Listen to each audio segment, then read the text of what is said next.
Welcome to Samba Samba. Enjoy the video. You start by confirming you legally own or have written authorization to disable the cameras. That prevents liability and protects privacy. Once confirmed, log into the admin account using your laptop and ensure you're on the same network or have physical access. Make sure batteries and backup power are secured.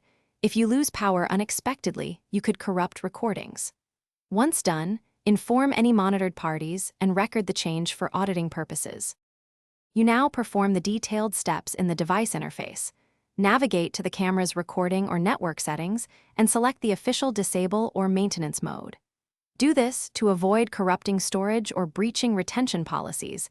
Manufacturers provide safe options. Backup current configurations and export recent footage first so nothing is lost. Make incremental changes and verify each step. If something looks unfamiliar, pause and consult the vendor. You finish by confirming the camera's report offline in your management console, and that alerts behave as expected. This confirms the shutdown is controlled. Make sure to restore settings or power on the agreed schedule and keep a clear rollback plan in case of issues. If something goes wrong, check network connectivity, PoE switches or batteries, and recent firmware logs. If the problem persists, contact the manufacturer with your exported configs and serial numbers for guided recovery.